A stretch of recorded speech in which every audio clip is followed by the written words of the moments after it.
Hi, everyone, and welcome to today's acting session. I am your host, Marco DiGeorge. I am the co founder and instructor at Truthful Acting Studios. We are located in Orlando, Florida. We're an acting conservatory where we cover all different levels of acting, depths of different topics of acting.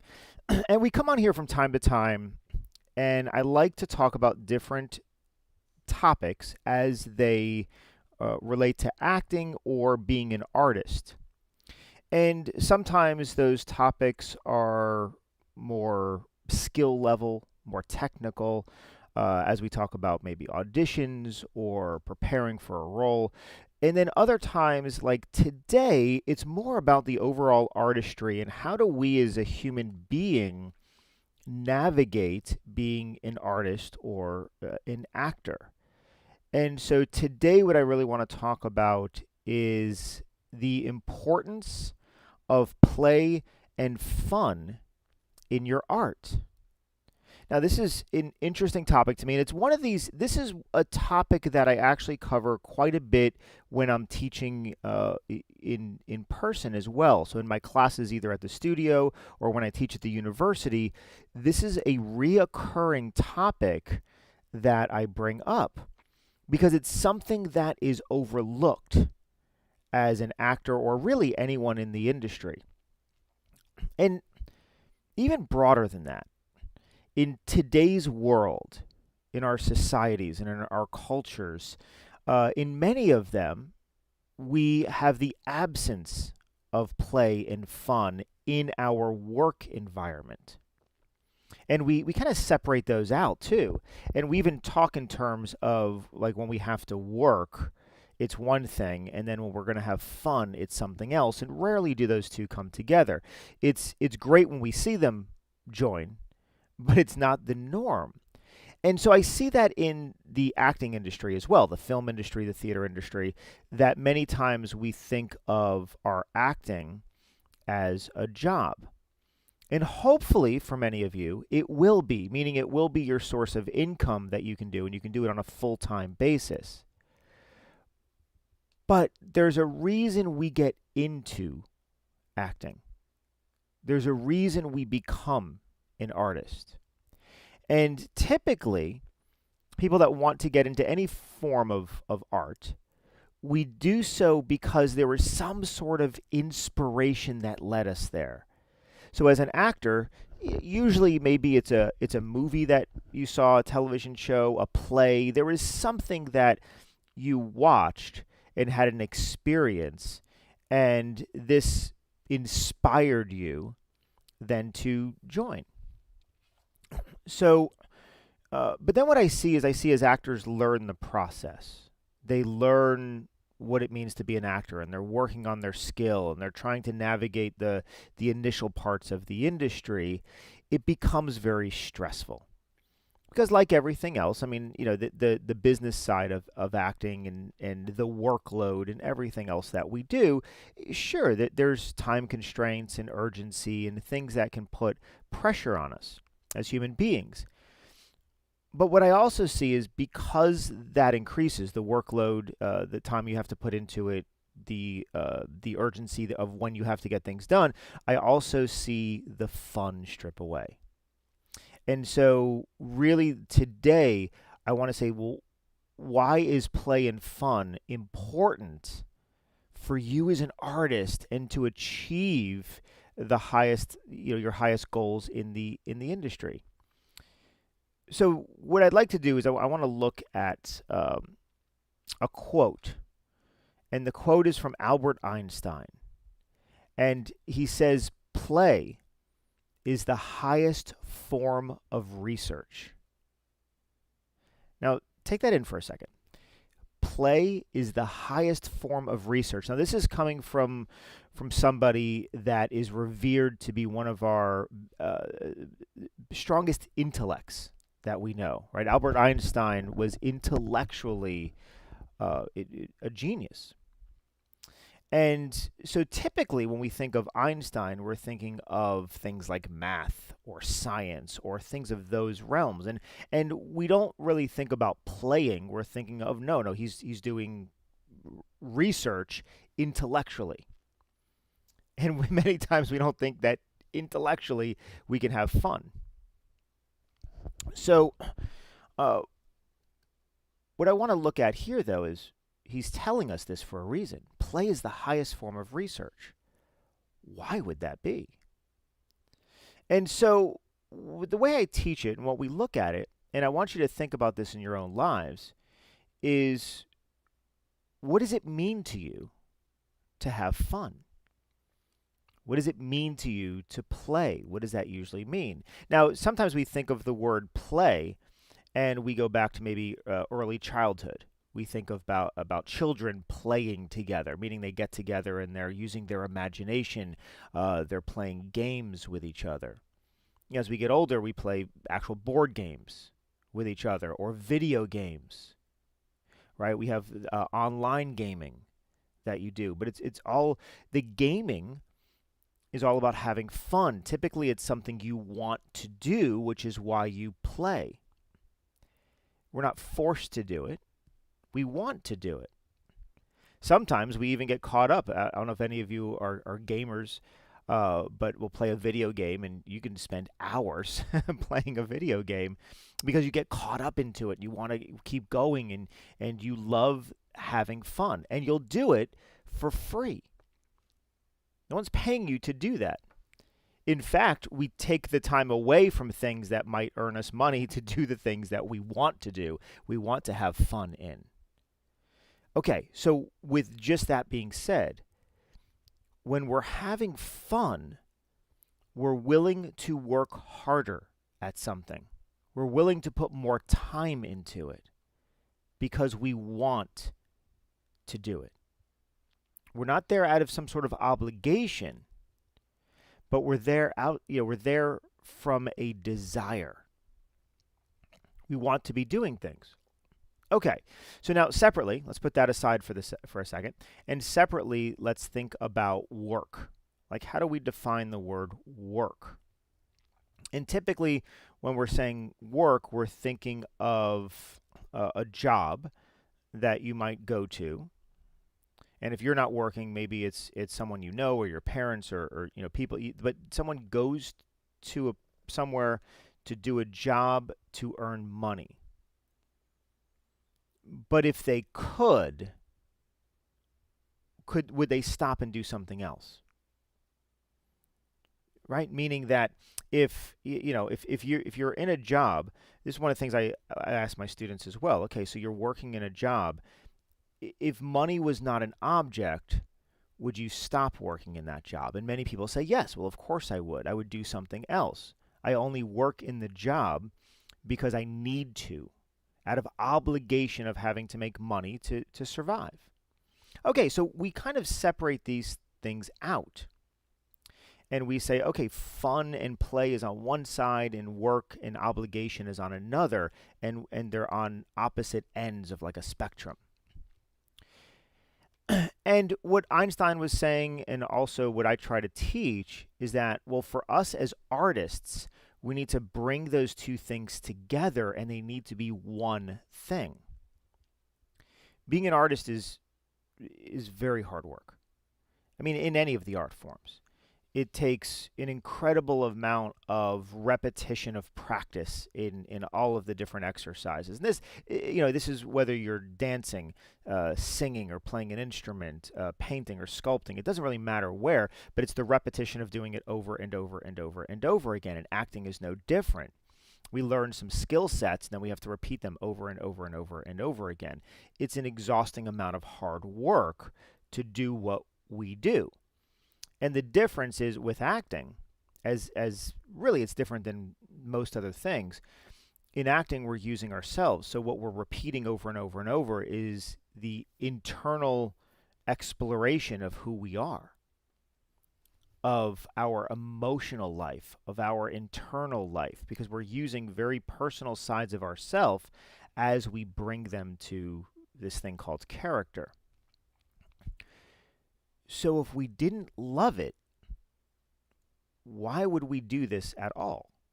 acting is one of those things that, man, we better love what we're doing, because otherwise it makes sense to go do something more practical.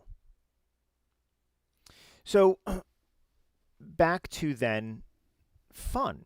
So when I talk to both, I teach filmmaking and directing, and then I also teach acting. And even on the filmmaking side, I try to make this point of, while of course we take everything very seriously, we're trying to do the best job we possibly can when we're creating a film. We also want to enjoy the journey.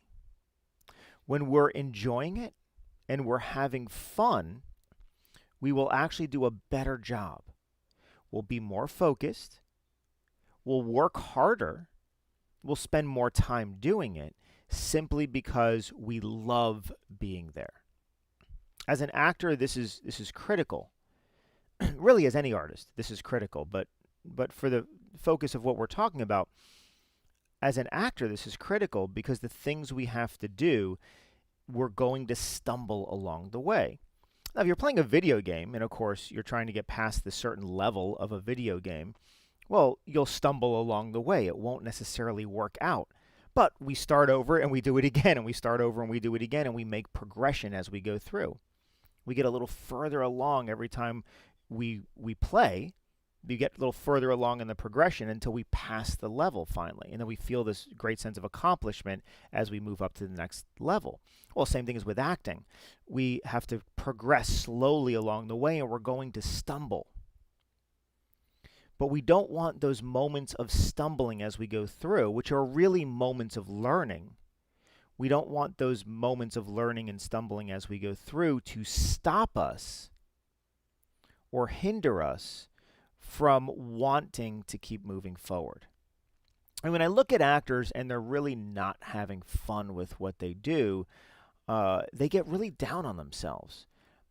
I see them start to negative talk themselves or be very self-judgmental. And this is not what acting is about.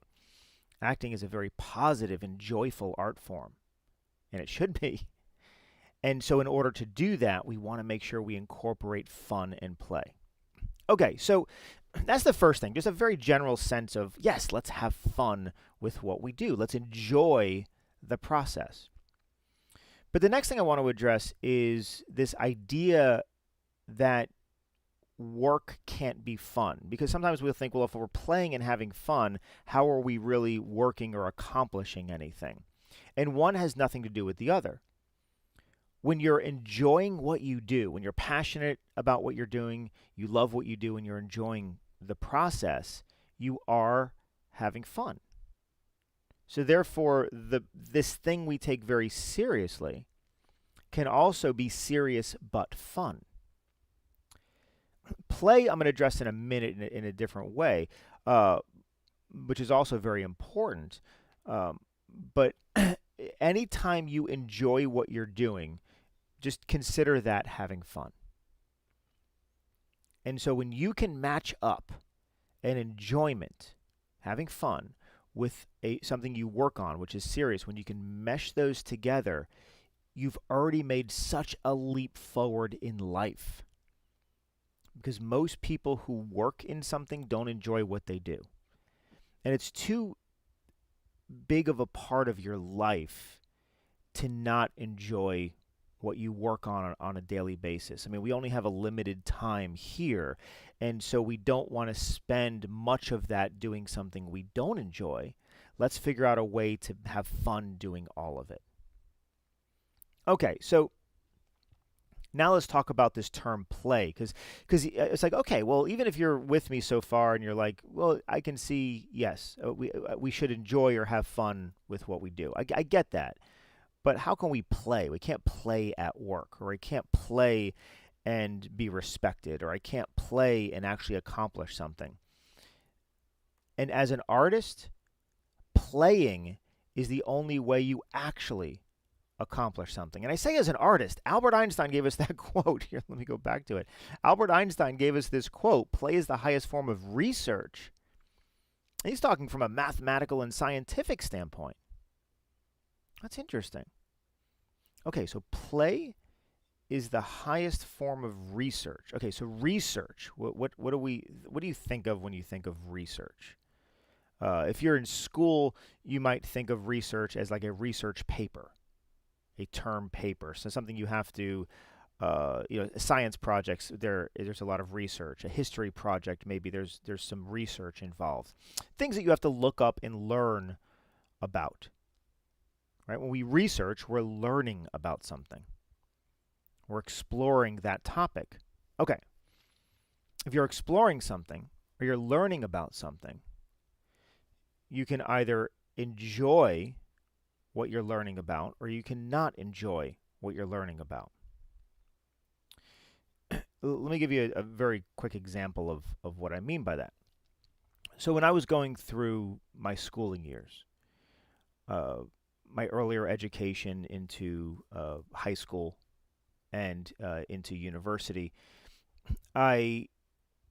history was a very difficult subject for me because history, at least here in the U.S., history is mostly taught as a set of, we find out, okay, this thing happened at this time and in this place.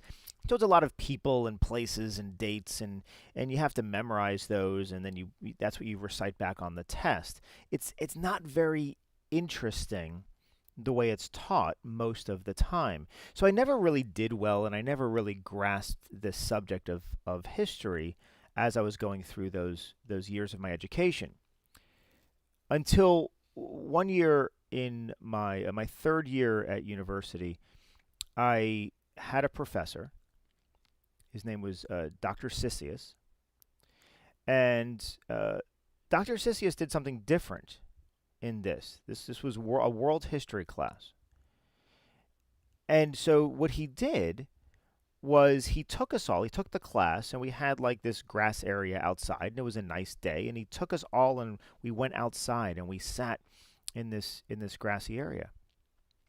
And he sat us like in a circle, and then he would kind of be in the center, and he would then talk about history, but instead of just telling us about it, he would storytell. He would create, like he was the narrator of this story, and he would create characters, and he really took us on this journey. He got us involved in that.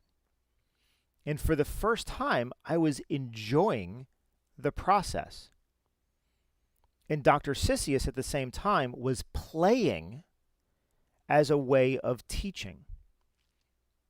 While all the other professors I had were they were taking it very seriously, and they would teach it very seriously, and it wasn't fun to the students.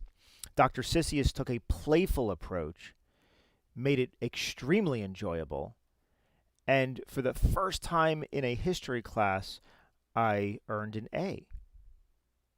Because we had fun in the process. We were playing in order to learn.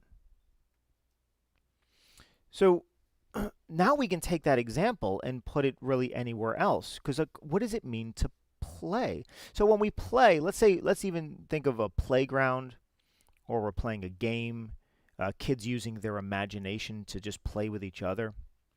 When we're playing, we're unrestricted of maybe certain rules or guidelines, or we're out of our head about, okay, because our logical mind tells us we have to do this right or wrong. Like there's kind of, we have to make sure we navigate that. We're worried about making a mistake. We're worried about looking bad, all of those things. But when we're playing, we're more unrestricted in that. We allow ourselves to kind of go with the flow, to explore, to discover. And that's the side of play that we need when we're researching.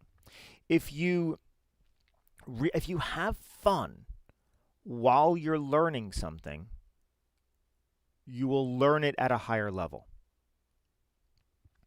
And again, I go back to school. There were so many classes that if you didn't enjoy the class, you would study for the tests, but you would study just to memorize just long enough to take the test, and then you've forgotten that information since. But if you loved it and it was playful and it was fun and you enjoyed it, you put more time into it, you put more effort into it, and along the journey you learned more from it. That alone, right there, that alone is the reason we need play in our art. Because art is about discovery. Art is about trying things on over and over and over again and seeing what we can discover out of it. When we're developing a character as an actor, even when we're working with a director and we're trying to figure out the character for this play or this film, it's something we have to go through many iterations of. We can't simply think in our head, oh, who is this character? Who should they be? And then we can do that. It doesn't work that way. Because as an actor, our job is to live truthfully under imaginary circumstances, to live truthfully. We, the human being, we're here in a moment. We're living in this moment. We're interacting with things, actually interacting with the people around us. And we're doing it out of our imagination, which is also a playful element. So we're living truthfully under imaginary circumstances. That's our definition of acting. So in order to do that, live truthfully under imaginary circumstances. If I think and I say, okay, the character should sound like this and the character should walk like this and maybe the character should say this line this way, well, it's all logical. It's all now an idea. I'm really not living in a moment. I'm just thinking about, oh, I have to say the line this way, and I'm reciting a line in a certain way. It's disconnected from the world around us. It's not live. It's not happening now, which is what acting demands. So play allows us to get out of our head and into the moment and allow ourselves to stumble through and discover various ways that this character can become alive. So as a director, I use play all the time in my directing process when I'm working with actors. A big section of my rehearsal time is exploring in play. And there's various ways I do that. Just to give you a couple of examples of how do we play as actors. So, for example, when I'm working with actors and we're working on a film or on a show, a theater show, in rehearsal, I'll have them experiment with different voices, different speaking patterns, maybe different accents. Now, not because I'm logically trying to find what I want, just because I want them to say these words in different ways. I'm trying to get the actor to open up. Instead of thinking about, oh, this is the one way we can say this line or this dialogue. No, there's various ways to do it.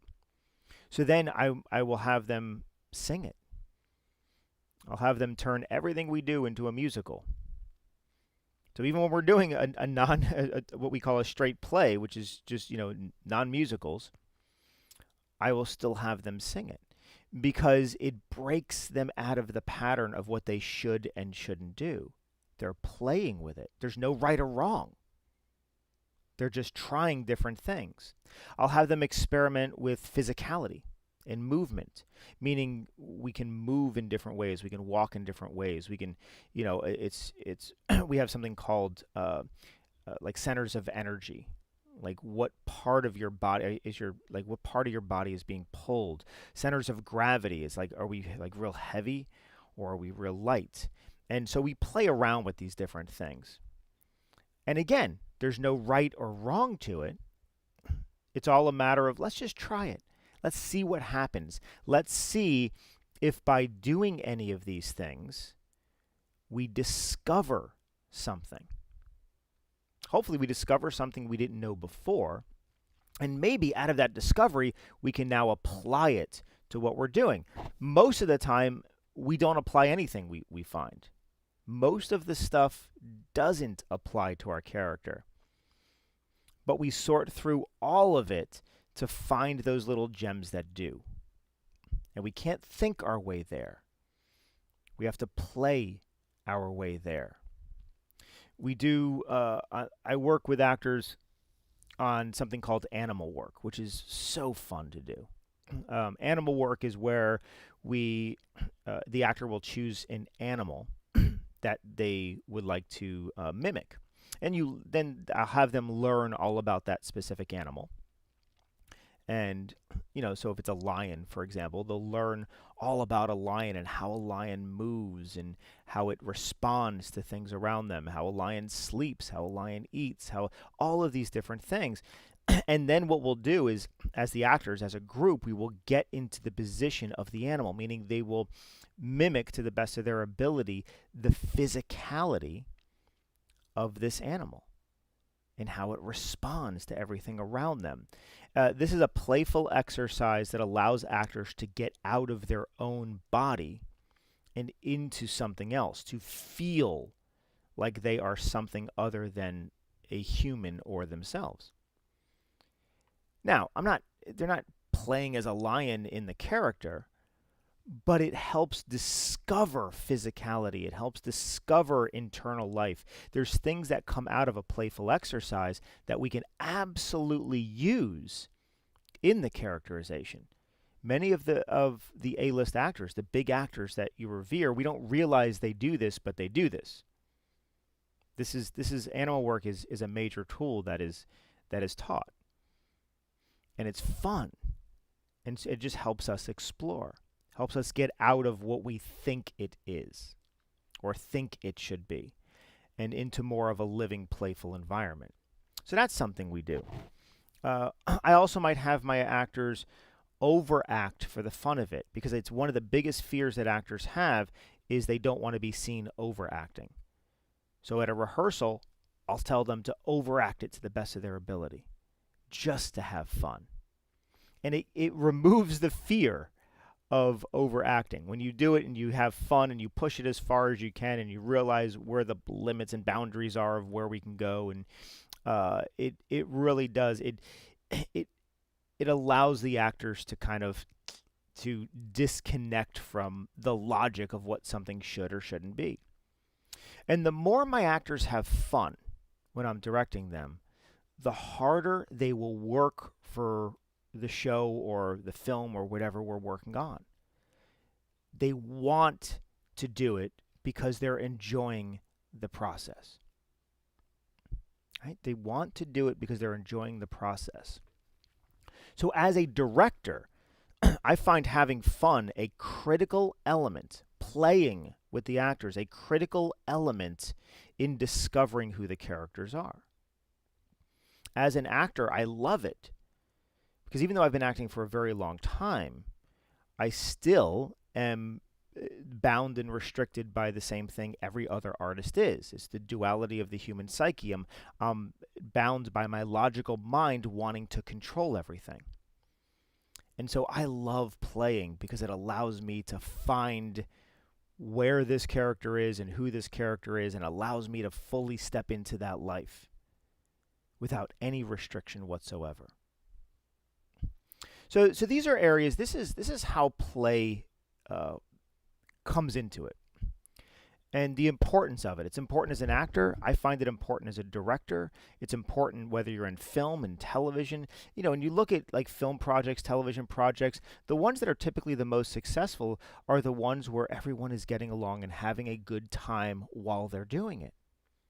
There's a correlation there. One more thing, and then I'm going to move on to some questions, is if you have fun, if you enjoy the process, if you get to wake up and play every single day, you have already won in life. Think about that for a second. So much time we think about, well, when I get to this point, then I'll have made it in life. And most of the time, we simply want to be happy, and we're looking for all of these external things for us to be happy in life. But we can't just be happy, and nothing external from us is going to make us happy. We might have small moments where we feel good, but there's not enough money in the world that can make you happy. We think it does, but money just buys things. That's it. And you buy things, you get an adrenaline rush or you get an endorphin rush, and we feel good momentarily, and then it's gone again. So we have this ongoing pattern of trying to look externally. We're looking at the destination, how where somehow that's going to make us happy. Instead, if we can learn to be happy now, meaning in the moment, day to day, as we go through life, then you've already arrived. You have already succeeded. You are succeeding in life right now. You won. That's where we want to be. So one of the biggest things to get there is to learn how to play and to have fun in your daily life. This is in when I teach both acting and then even with my directors. That's part of their homework. Part of their homework is they need to come into every class, and I want them to tell me, how have you had fun?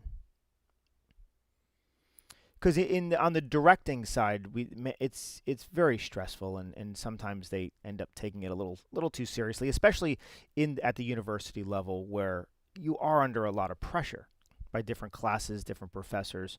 So it's like, okay, so in my class, part of your homework is to find something over the course of a week to have fun in. Do something for yourself. The more you can do that, and again, the more you can do it in your art, you're going to be a better artist. The more you can do it in your life, you're going to have a more full and fulfilled life. All right. So with that, let's go. I had some questions that came in. I want to make sure I address them.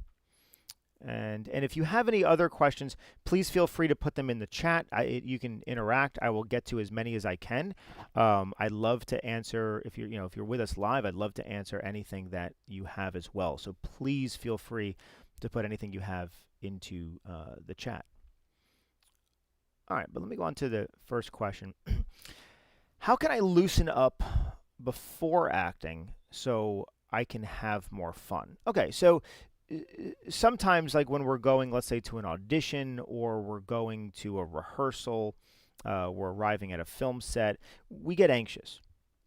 The anxiety is because this is very important to us and we want to do a good job, and we're just, we're worried about it. So we have that anxiety. So a couple things we can do. The first is learn to breathe properly. And what I mean by that is taking nice, deep breaths.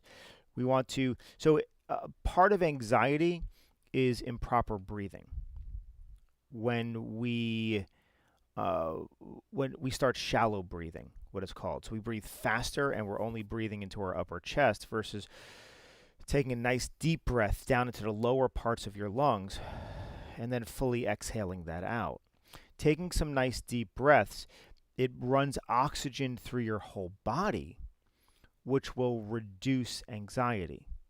It gives your brain more oxygen. It reduces anxiety. So taking some deep breaths, first of all, can help reduce anxiety. And then there's various things that I teach. So we have physical exercises, which we can do, stretching. If nothing else, do some simple stretching exercises. That opens up your body and gets it ready.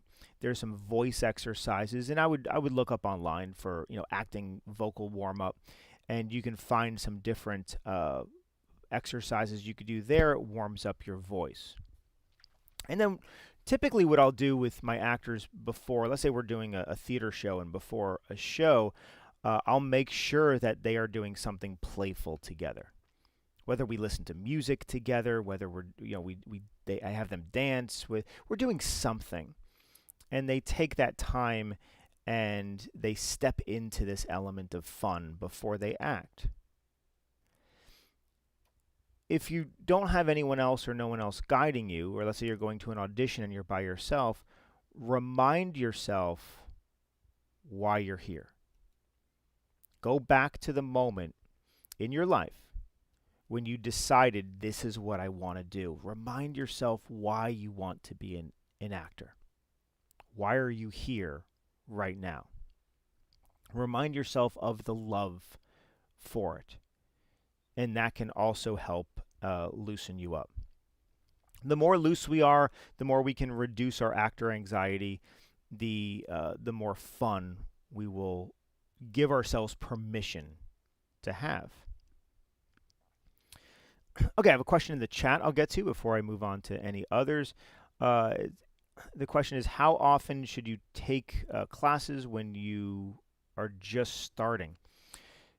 So, really, to answer that, I mean, you want to take classes as often as you can. And I know that's a little ambiguous, but it's so the way I teach in at Truthful Acting, we have our classes twice a week. I found that a twice a week class structure is it's a very good methodology for learning. Any more than that is sometimes too much. Less than that is not enough.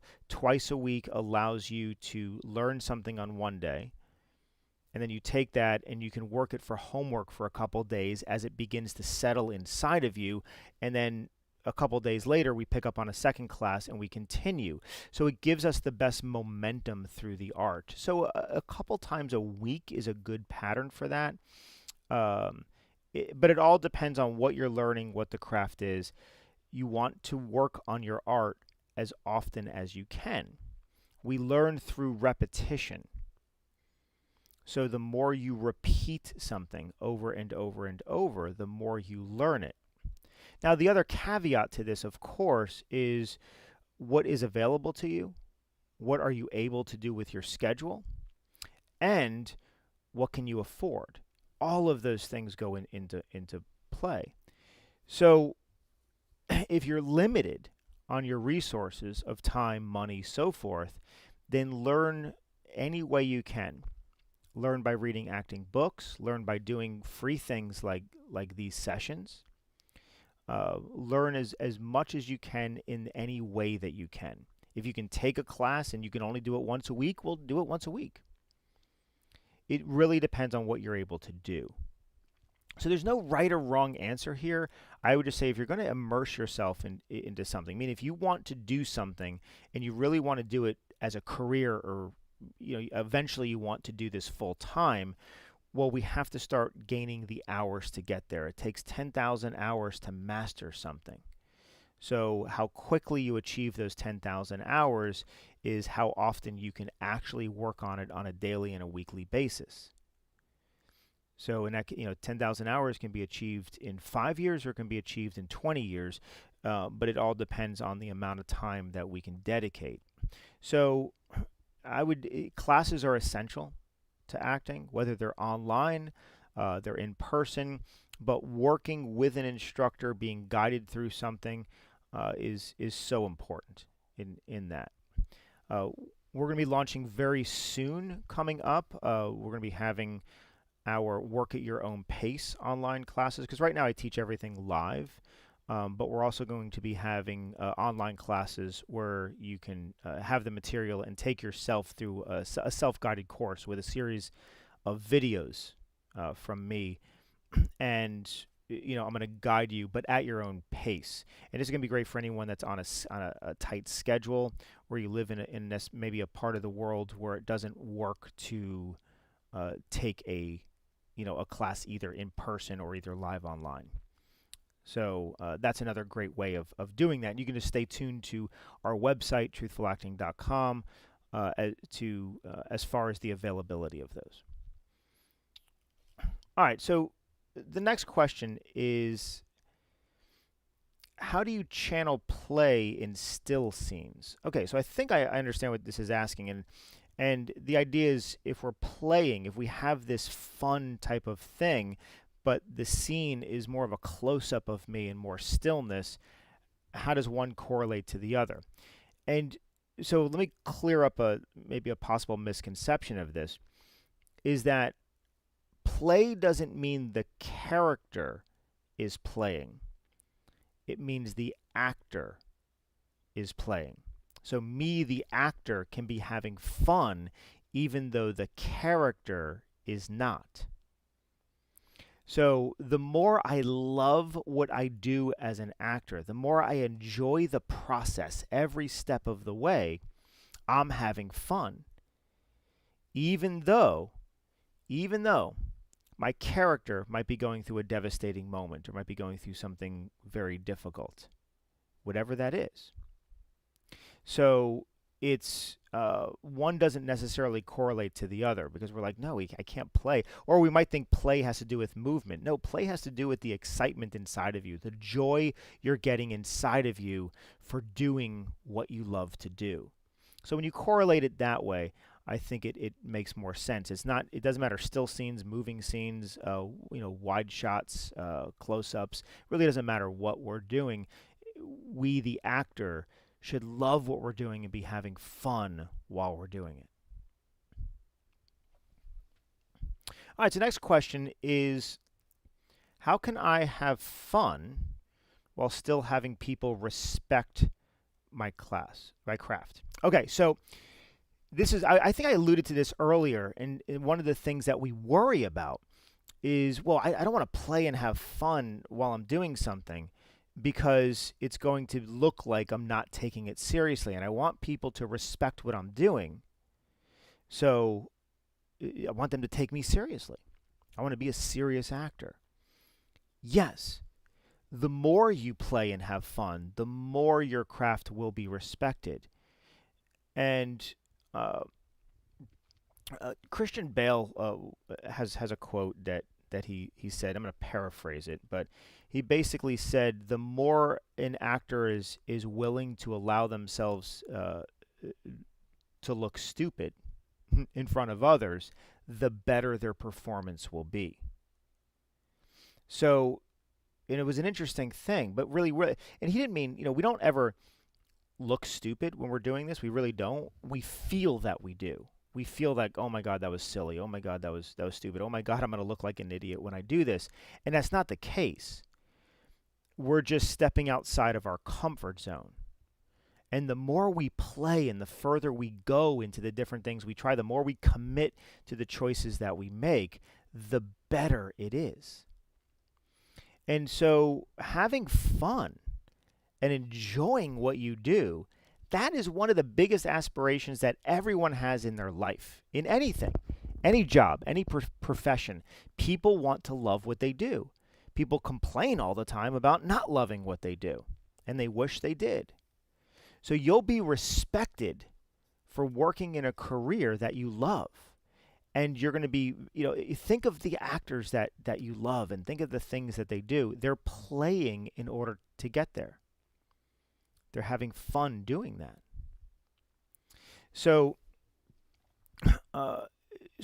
as far as that, and I know what you mean. You don't want to look like, you don't want to be what we would call, like in school, the class clown and be disrespected for that. You're still taking it seriously. You're still doing all the work. You need to be a very hard worker. You need to do the work. We want to be very respectful in certain situations. But in the life, in our actual acting, that's where we must play. And that's where we have fun. And that's what's going to elevate the level of your art, of your craft. Okay, so I have another question in the chat that I want to get to, and it says, do you believe that theater makes you better? Yes. First of all, before I even segment this question into different things, yes. Theater makes everybody better. And what I mean by that is, as an actor, absolutely. Theater is not only makes you better, theater is essential as an actor. Theater is essential as an actor for film, which answers the follow-up question that's also in here too, which says, do you need theater to get cast in a film? Yes, you do. Now, do you need it? No. Is it going to help you get to the upper levels of the film industry? Yes, it does. And so this is, if you look at all of the major conservatories around the world, a conservatory just means a focused area of study.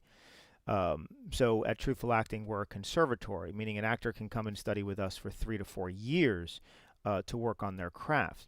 The same thing, let's say, with Juilliard in New York. An actor can go there for 3 to 4 years to study on their craft. With the Royal Academy of Dramatic Arts in London. I mean, right, there's all of these different conservatories around the world. They all focus in theater. Think about that. They all focus in theater. Um, so the reason is, and let me back up a little bit. So it wasn't until recently. Recently, I'm going back a few decades maybe, but there was no difference between film acting and theater acting. And really today there's no difference either. There's only the perception of the difference. Acting is acting is acting. The process of an actor to step into a character, the process of an actor to step into the internal life, the emotional life, all the work we do, it does not matter if we're in a film, if we're on television, or if we're in a theater show. The process is the same. The only thing that varies is what we call the optics.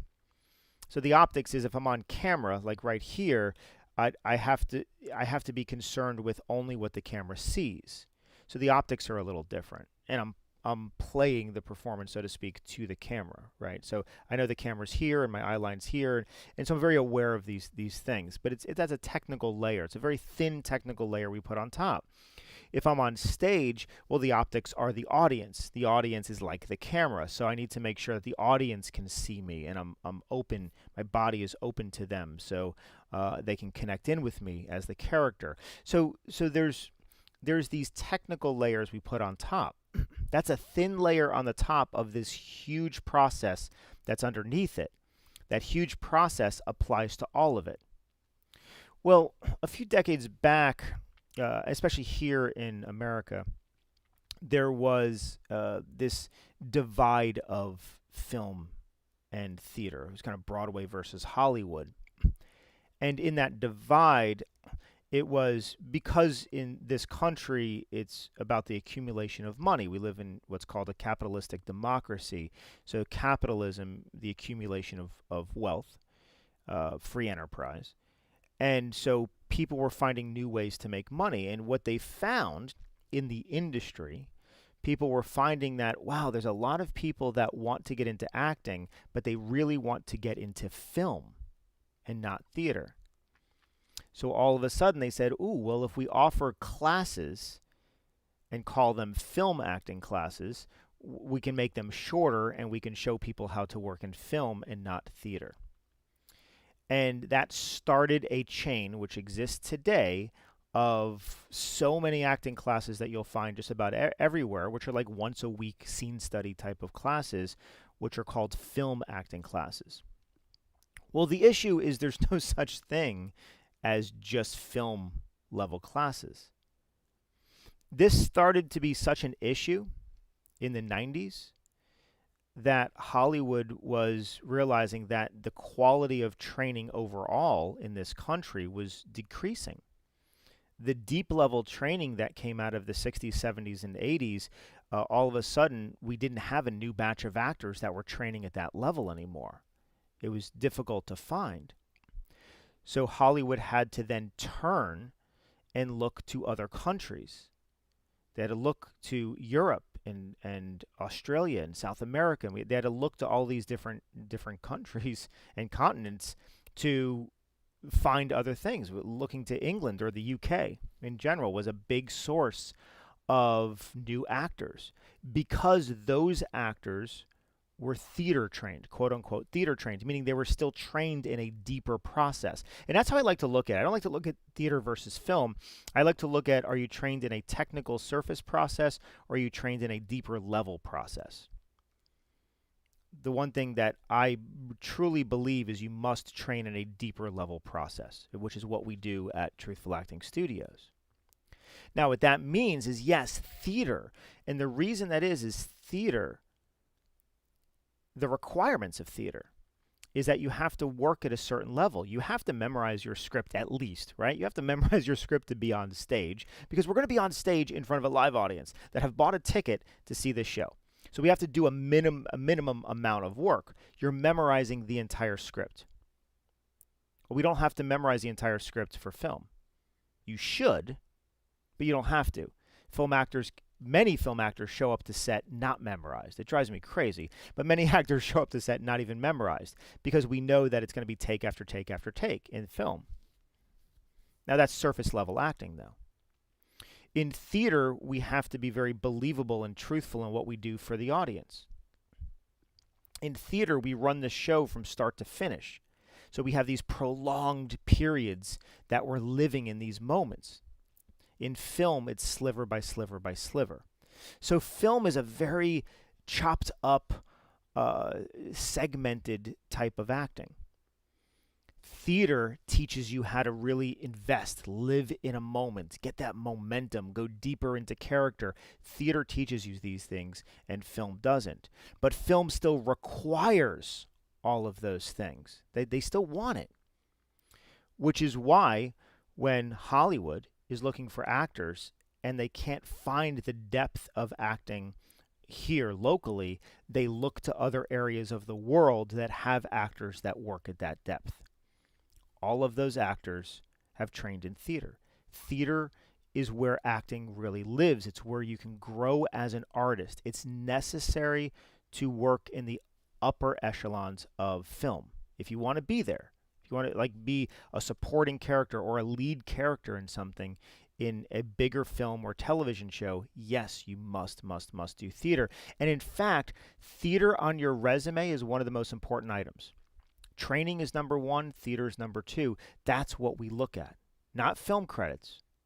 I don't care what film credits you have on your resume. I do care what theater credits you have. It shows me that you have an understanding of the art, and it shows me that you're willing to do a certain level of work in the industry. So theater absolutely makes you a better actor. I think theater can make you a better human being. Going through a play when you're acting in something and you're actually investing yourself in this life of a character, and then you're living those moments all the way through. Yes, I think that's incredibly important. And I think theater is also important for a community, for the audience.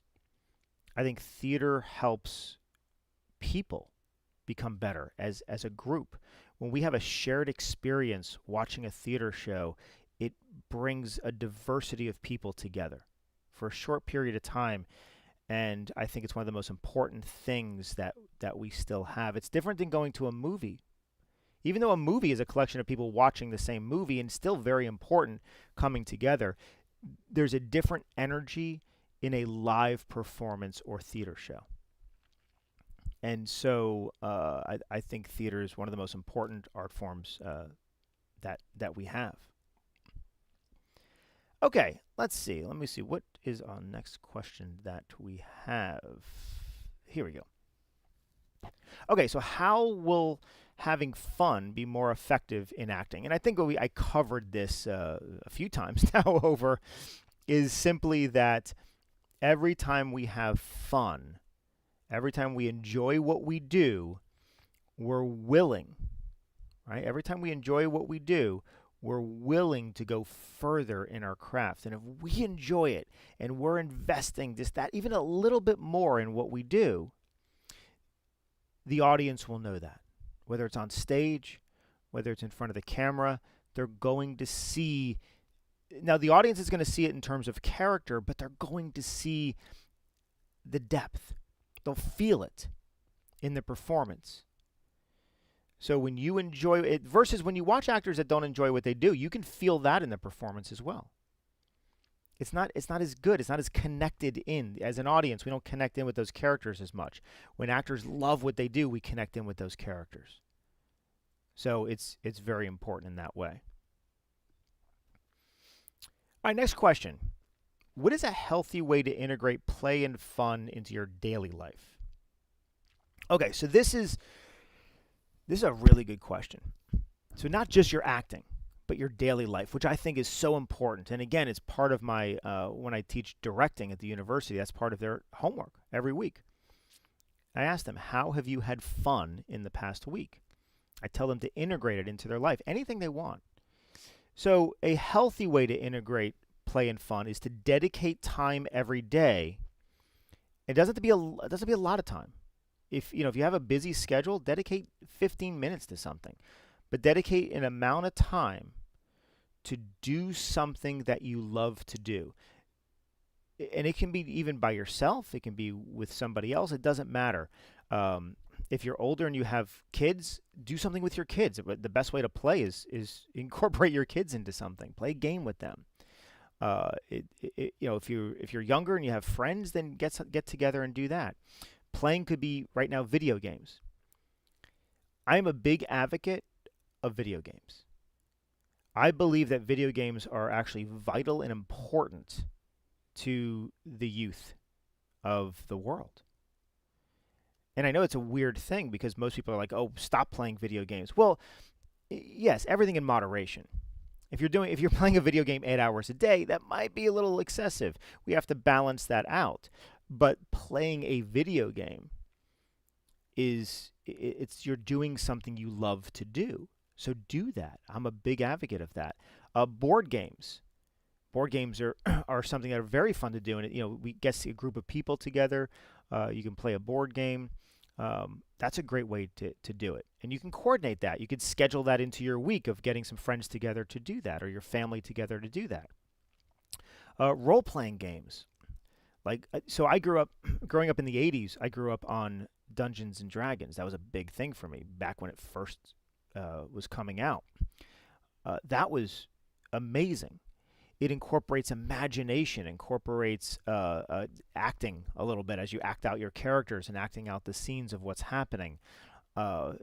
Collaboration, problem solving. I mean, it incorporates so many different things, and D&D is back now, and in a big way. And there's so many ways you can do it online.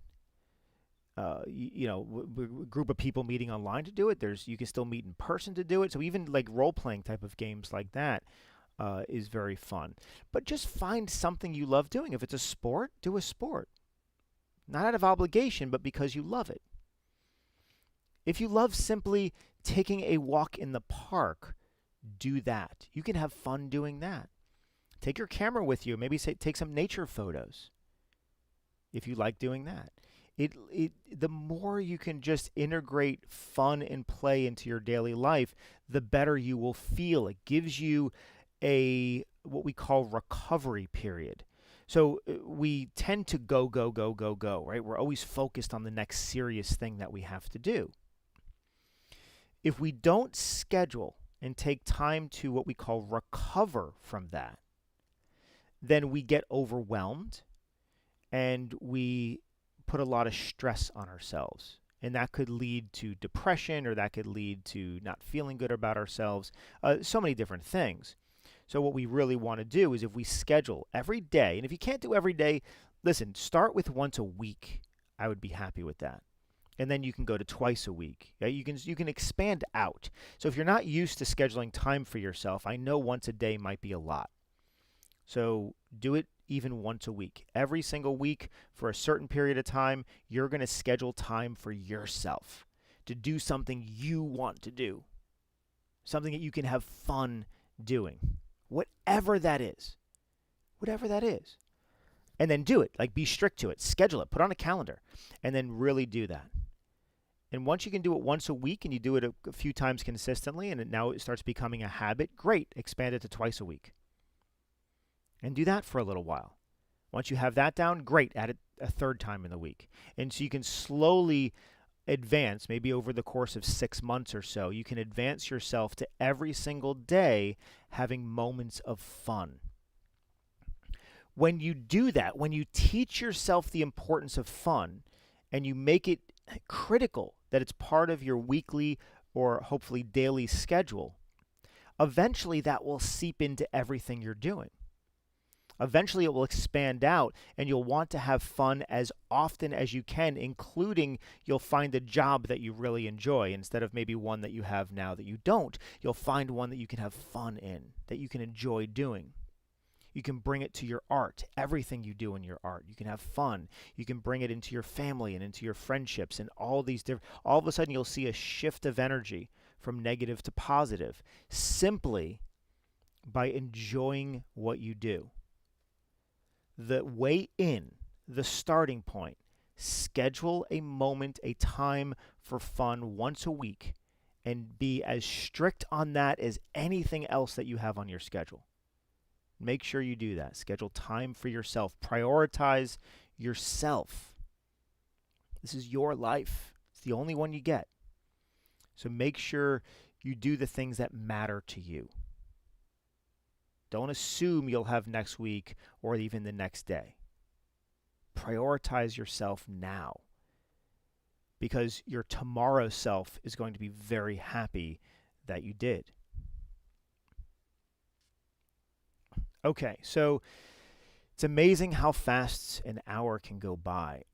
But hopefully out of today's session, I really want you to take away how important it is to have fun in your life. Hopefully some of you are already having fun. Hopefully you already have this incorporated into your life. And if that's the case, great, keep doing that. Whatever makes you happy, keep doing that. That's what I would love to see. Because ultimately, yes, I want to see you become the best actors you can be, the best artists you can be. Yes, ultimately, I want to see you be the happiest version of yourself that you can be. That's what means the most to me. Whatever makes you happy, that's what I want you to do, and that's who I want you to be.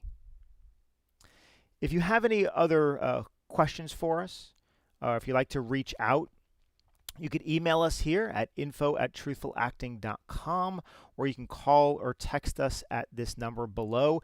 If either way, when you reach out to us, you're going to be reaching Samantha, who is also on here as our admin. She's the one that you'll be talking to. So this is us.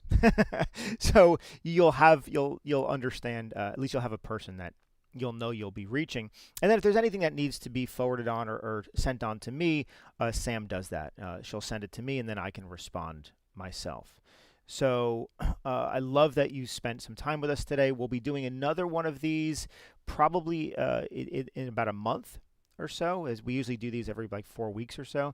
So we'll be doing another one of these, so stay tuned for what that topic will be. And in the meantime, if you have any questions, please reach out to us. You could also go to our website at truthfulacting.com, and then I hope to see you all again soon. All right. Bye, everyone.